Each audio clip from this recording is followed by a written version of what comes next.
Hello and welcome. I'm Al Barrows, and this is UFO Disclosure, the podcast that's meant to show an average person's reaction to all the UFO, UAP news from everywhere and anywhere. Today, I'd like to start out with news of a report that footage of a UFO landing at Holloman Air Force Base with aliens walking out exists. I'll be paraphrasing from How and Wise, an article by Vicky Verma entitled Footage of UFO Landing at Holloman Air Force Base with Aliens Walking Out Exists, producer told James Fox. So there is a UFO alien controversy surrounding Holloman Air Force Base in New Mexico, where one of three UFOs allegedly landed in May of 1971. The incident has been recently discussed by filmmaker James Fox, who says the full video of the UFO landing exists, including the alien entities walking out of the craft. However, instead of the government releasing a film of the entire incident to author filmmaker Robert Emenegger as promised, it only released 8 seconds of this special footage that ultimately made it into the film. So the story begins in 1971 when Emenegger and producer-director Alan Sandler were invited by U.S. intelligence to Norton Air Force Base in California to discuss the significant UFO phenomenon that had occurred previously and create a documentary film about it. Apparently, Mr. Fox recalls the Holloman incident on Julian Dory podcast published on February the 25th, 2023, and I'll be showing a clip of that in a moment.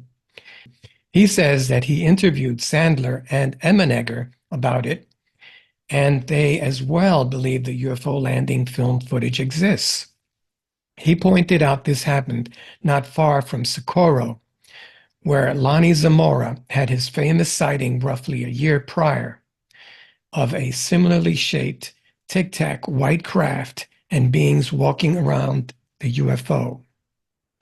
Here's a tape of that interview that was posted online by Mike Colangelo. And James Fox retells the story of when Alan Sandler, the producer, told Fox that he saw the famous Holloman UFO landing film with aliens walking out. Alan Sandler is the producer of UFOs, the film UFOs Past, Present, and Future. That was a film documentary. Alan, and he tells me out of the blue that he saw, and this is the guy that produced UFOs Past, Present, and Future. He's got Jacques Vallée in the movie. He's got all these characters that were all part of the government. I mean, like, something was up. I pulled the car over, and I did what I always do when I want to really absorb a story. And that is I close my eyes. And the reason why is because I want the words to create the imagery. I want to know exactly every detail of what he saw. So I pulled the car over the side of the road, stopped, turned the engine off, had the speaker, I had my phone on speaker, and I said, Alan, tell me exactly what you saw. So he said, okay. There were 3 discs that were escorted by a military jet, roughly 10, he wasn't sure of the altitude, 10, 12,000 feet. It was a guesstimation. And this is what the film footage saw that he claims to have seen, that Paul Shartle at Norton Air Force Base in California on camera admitted that he had it in his possession. He'd seen it, and that it was not of Earth origin, in Paul Shartle's opinion. Emenegger's opinion as well, but Emenegger never saw it. Alan Sandler did see it. He doesn't know what it was. He think it could have been some kind of potentially a staged event, whatever. So 3 discs flying in, okay? Mm-hmm. 2 of them peel away, gets over the base, and one of them wobbles to the ground, and he said it was like a leaf, like floating down from the sky. The way he said it was like, it looked like it was in trouble. Well, any credible witnesses you ever talk to about a flying saucer, when they're hovering, they're unstable. They kind of, all the witnesses will tell you that it was like a ship floating on a rough sea almost, kind of. They do this kind of movement. I've seen footage of a UFO one time that did exactly that, and it looks like it's oscillating. It's got a weight. I don't know. It's not stable. So anyway, he says it wobbles down to the ground like it was in trouble. But I don't think Alan knew that's how they hover, apparently. So it comes down to the ground, and he goes, James, I said, well, hold on a second. Was the camera on sticks? Was it handheld? Was it black and white? Was it color? Like what because if it was on sticks, then they were anticipating it coming. So anyway, he says it lands, and he said, James, just like in a sci-fi movie, this seamless door opens, and out come these beings that had very large noses, slits for mouths, and their eyes were like almost like a vertical slit, like a cat eye, like very, very big. And they had, I'm not saying, I need to make this abundantly clear to your audience. I'm not saying what's true or what's not true, or if it happened or if it's alien or whatever it is. I'm just telling you what I was told by people who saw it, claimed to have seen it. And that they came out and they met with the base commanders, and then they either got into a Jeep or were about to get into a Jeep or do something, and then the film footage just cuts. So I was like, what happened? Why didn't you guys get to use that footage? He goes, well, I think it was one of our flying saucers. Alan was like, it was definitely one of our flying saucers. I was like, so you think that we have flying saucer technology in our possession? He goes, yeah, but it wasn't very good because it couldn't hover very well. It looked like it was in trouble. I said, one of ours. That's what he But was he's saying. talking about. He's mentioning the seeing the creature here too. Yeah. So here's what his thoughts were. His thoughts were that it was a real flying saucer that was in our possession, which would indicate that we had that technology in 1972, which I think is bullshit. Okay. And that the beings were, made up, dressed up, whatever. He's like, I can't say for sure. So I'm hammering. So I really stuck my teeth into it. Now, the point of this is that there is very credible testimony claims that a UFO landed at Holloman Air Force Base. There were a number of witnesses that were on the record. Corral Lorenzo documented this whole thing in the UFO Bulletin. Then there was a film made roughly 8 years later that was going to possibly include that footage. Now, Paul Shartle, who showed the footage to Alan Sandler, had men in dark suits show up from wherever and say, don't ever talk. What happened here? This was not supposed to have happened, and took the footage away and debriefed him, and that was the end Start of that. looking at the lot, please. Yeah, Come on, I stay know. right here. Your name is John Smith. So Alan didn't tell Emenegger for 40 whatever it was years. Wow. Yeah. So that whole aspect of it came out. So now the point of the story is this. Okay. Now, if you go online, you hear about secret meetings with President Eisenhower and aliens at a base and blah, blah, blah.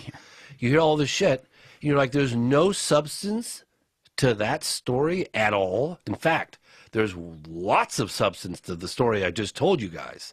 There is incredibly compelling testimony that that event happened, and that there's film footage of that event. Now, what exactly it was it first contact? Was it a staged event? Was it our technology? Was it a flying? I don't know. But that story probably happened, okay? Some aspect of it. The meeting with the aliens and the treaties and all this stuff with President Eisenhower, was that just thrown in there to throw everybody off? In my opinion, absolutely yes. Is there substance to the story I just shared with you? Absolutely yes. But now suddenly the waters have been muddied. What a can of worms. Who the hell wants to look into that case of our president of the United States making contact and signing treaties with aliens? So it's like, oh yeah, well, I'm going to steer clear of that, So just giving you one example of obfuscation, it's a perfect thing to do. Yeah, there was definitely obfuscation involved. Somehow that tape wound up missing. And I totally agree with James Fox. That was the Julian Dory podcast. And by the way, there's no official record as to why the government would allow secret UFO footage for a documentary film. There's some rumors that President Nixon did it to look strong in the science field for his upcoming 1972 re-election campaign. Ammenegger said that he was promised by the United States Air Force officials to get the authentic UFO landing footage that happened at the Holloman Air Force Base in 1971. That footage actually showed the alien visitors emerging out of the craft that met with the U.S. military. And even though Ammenegger was skeptical about it, the Air Force assured him that the footage was authentic. One of the military's officials, named Paul Schottel, and I believe I have a picture of him and Ammenegger coming up, he was in charge of the audio-video department. He said in 1988, on a national television broadcast with Mike Farrell, that he had watched the 16-millimeter film of 3 disc-shaped craft. One of them landed and the others flew away.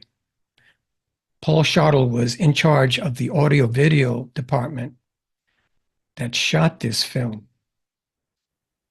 Here's a picture of Paul Schottel with Ammenegger, and Schottel says, quote, "I saw footage of 3 disc-shaped crafts.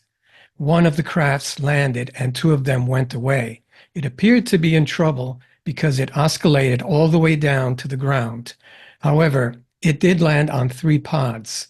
A sliding door opened, a ramp was extended, and out came 3 aliens.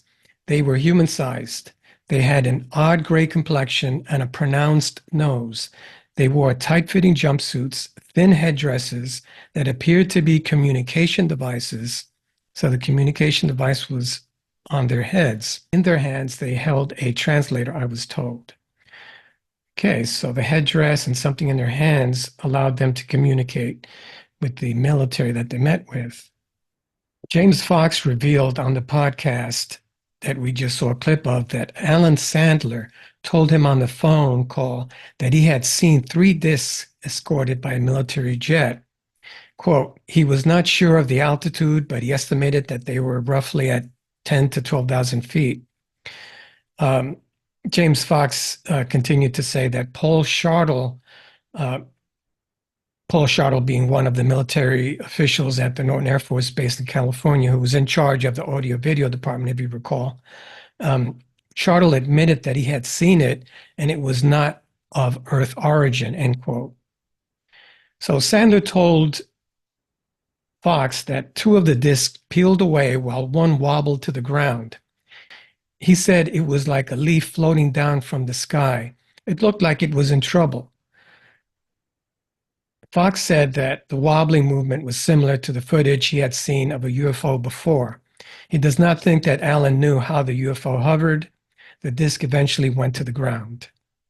He said, and I quote, "Just like in sci-fi movie, the seamless door opens and out comes these beings that had very large noses, slits for mouths, and their eyes were almost like a vertical slit, like a cat eye, very, very big."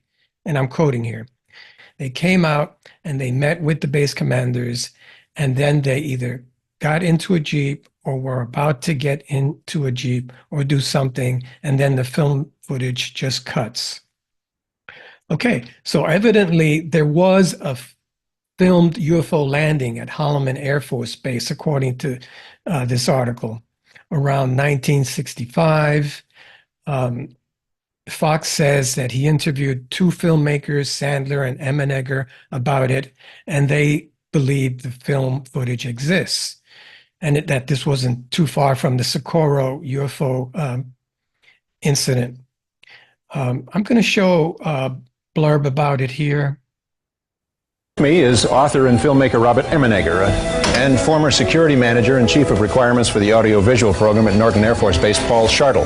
Gentlemen, Mr. Ammenegger, how did you get involved with UFOs? Well, it was in 1973 when I was vice president at Gray Advertising, and I took time out and went to Norton Air Force Base to explore subjects for television specials related to the Defense Department.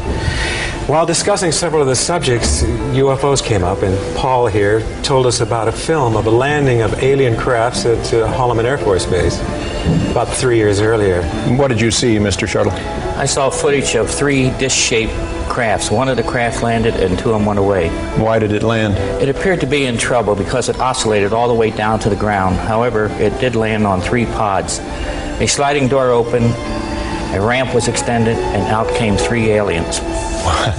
What did they look like? Well, they were human-sized. They had odd gray complexion and a pronounced nose. They wore tight-fitting jumpsuits, thin headdresses that appeared to be communication devices, and in their hands, they held a translator, I was told. A Hollaman base commander and other Air Force officers went out to meet them. You actually saw these aliens on the film? Yes. This film footage sounded very, very special, and we wanted to use it as the ending of our television special. And did you? Was it in your special? Well, although the Pentagon had been very, very cooperative all the way, at the last minute the film was confiscated and we lost the whole finale of our show. But what I saw and heard was enough to convince me that, you know, the phenomenon of UFOs is real, very real. Mr. Shartle, what did your superior officers tell you? I was told it was theatrical footage the Air Force has purchased to make a training film. Well, that sounds plausible, doesn't it? Well, if it were a theatrical film, why didn't I have a record of this? It was my job to keep accurate records of all audiovisual purchases. Is there any other reason that you feel this was not a theatrical film? Yes, it was too real. The people who were shooting that day were Air Force personnel. Lucky for us, the day they were shooting, they were doing an acceleration test. Yeah, well, it's too bad we couldn't get that footage from the Air Force. Gentlemen, thank you very much for being with us. Then they put the documentary out, and then I find out that there's 8 seconds of the Holloman Air Force Base film in the film. So Bob's my friend. I phone up Bob. There's 8 seconds of film in there. And he goes, well, yeah. And I said, you told me they pulled the film. You told me it was sent back to the Pentagon. And he said, well, it did. And he told me this whole story about the guy going across the country in this small Datsun, taking the film back to the Pentagon. I said, but there's 8 seconds of film in the documentary. And then he said the key words. He said, but it didn't show anything. And I said, oh no, he said, it's background. And I said, background? What do you mean it's background? And he said, it didn't show anything. And what it is you see the hills of Hollaman, and you see this object, this brilliantly lit object at 6 o'clock in the morning coming over the hills, but it's in a distance. So you don't see it close up, and you don't see the alien when the alien gets out. That's the classified part. So they want you to know that Hollaman happened, and they allowed them to use the 8 seconds of the film, but the rest of the film, the classified part, was pulled. Okay, so Emenegger claimed that he personally visited the landing site and inspected the area where the ET craft had been stored, and that the U.S. military and the alien visitors had held meetings that lasted for several days. Also, Emenegger's team was allowed access to highly classified documents at the Department of Defense, and they received help from the military officials who had expertise in UFO-related matters, such as Colonel William Coleman of Project Blue Book and Colonel George Weinbrenner, who headed foreign technology of Wright-Patterson Air Force Base. Paul Shartle, who showed the footage to Alan Sandler, faced some men in dark suits that showed up from an unknown location and warned him not to speak of the incident. They confiscated the footage, stating that it was not supposed to have happened. Sandler did not inform Emenegger for 40 years. Good God. Emenegger completed extensive research and film production only to feel cheated when the authorization to use real footage was withdrawn. But despite this setback, he went on and released his documentary called UFOs Past, Present, and Future. And this was nominated, by the way, for a Golden Globe in 1974. This documentary was groundbreaking at its time because it provided information from the Department of Defense. The United States Air Force required Emenegger to add animated footage instead of the alleged Holloman UFO landing, which I have a recreation of, and I'll be showing that shortly. According to Emenegger, some frames from the original footage were used during the editing stage, and I think that was the footage that we saw earlier. This footage was used during the editing stage with USAF authorization, which was not entirely missing from the frames. the viewers spotted a genuine bright disk, which I think we saw before in the footage, coming down slowly in the distance against the backdrop of Hollaman's surrounding landscape. So James Fox explains that the point of the story is that there is compelling evidence of an event occurring involving an unidentified object, and that there may be film footage out there of the incident. Despite the existence of this evidence, the story has been overshadowed by other sensational claims, such as a secret meeting between President Eisenhower and aliens, which I'm sure most of us are aware of. So it's pretty unclear what exactly happened. There is some substance to the story that shouldn't be, so it shouldn't be dismissed outright. However, other claims have muddied the waters and made it difficult to investigate the case. Okay, so here's a post on X from Mike Colangelo about the UFO landing at Holloman Air Force Base. It's a 3D CGI animation movie. And Mike Colangelo says, Hollaman, it keeps coming back. This was a fun and entertaining watch. For some reason, the creator of this 3D recreation ignored the alleged appearance of the non-human intelligence, though. Yeah, remember originally, I think it was Shuttle that said, or Emenegger said that the aliens had a long nose, cat-like eyes, and a slit for a mouth, had headgear that allowed them to communicate, and a handheld translator. So let's see if that's recreated in the CGI version. In 1974, Robert Emenegger released a documentary called UFOs Past, Present, and Future, which claimed to show actual footage of a UFO landing at Holloman Air Force Base in 1964. In this video that you're about to see, there's a animation based on the original description of the Holloman UFO incident, and it explores the mystery behind the missing footage. Was there really a UFO landing at Holloman Air Force Base, or was it all a hoax? Watch and decide for yourself. This video is based on the 1974 documentary UFOs Past, Present, and Future, which was later renamed UFOs It Has Begun, for television release in 1976 and 1979. Just in case.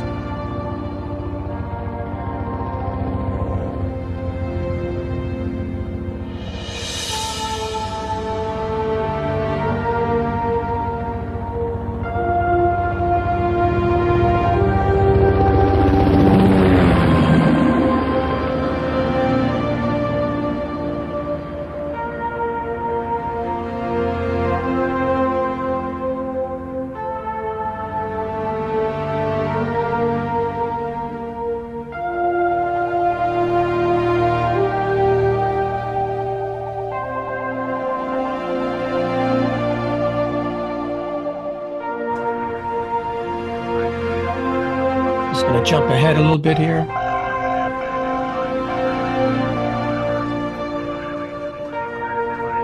Okay, those are the three UAPs or UFOs that were mentioned, one of which supposedly landed.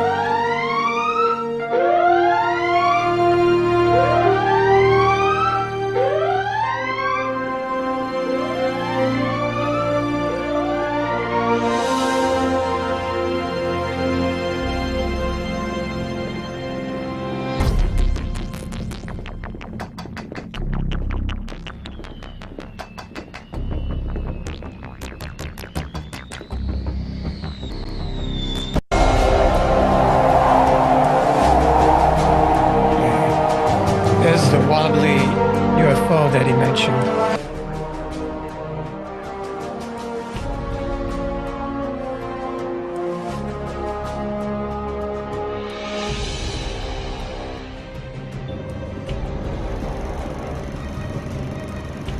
There's the film crew.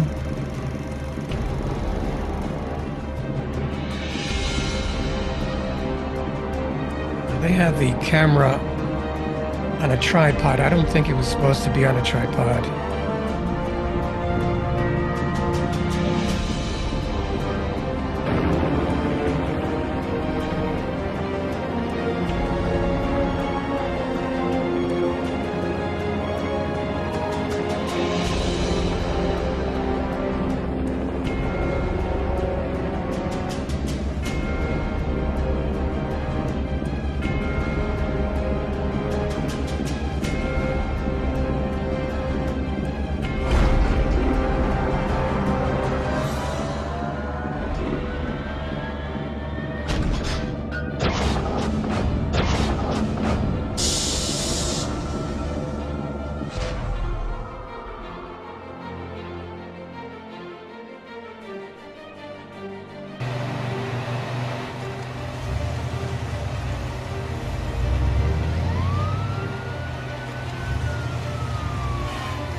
Out of these craft emerged three beings, not of our world.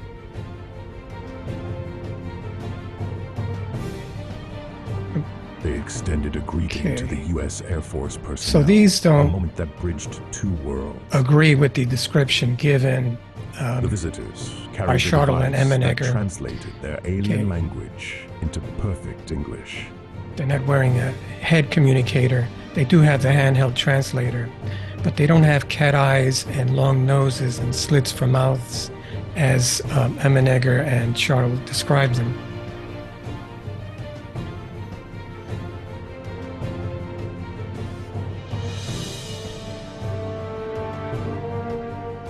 They stayed for hours, a meeting of minds from different realms. Not sure they stayed for hours or days.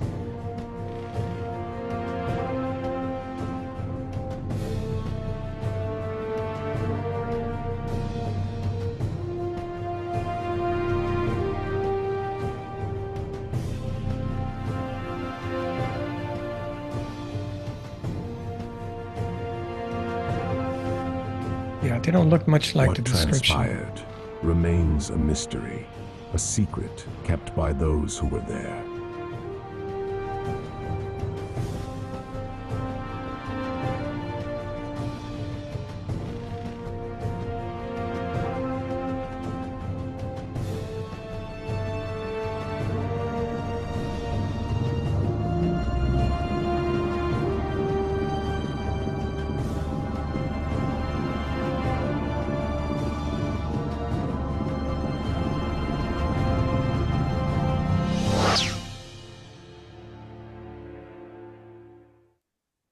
Okay, so I guess we'll never know what was discussed at that meeting, according to this.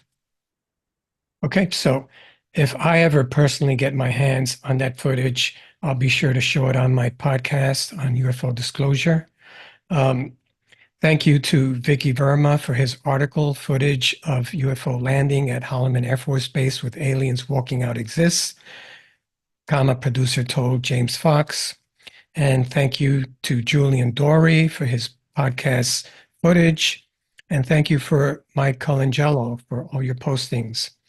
My name is Al Barrows. This has been UFO Disclosure. Please keep searching for the truth. Please remember to like, share, and subscribe. My website is ufo-disclosure.com. My Instagram is UFO Disclosure Podcast. My Twitter is at UFO Disclosure with an underscore at the end. And my YouTube channel is at UFO Disclosure -B as in Bravo, R3YY. Let's all cast a protective shield over children in war-torn countries like Gaza and the Ukraine. They're lonely and afraid. Thank you all. Thank you for listening to my podcast.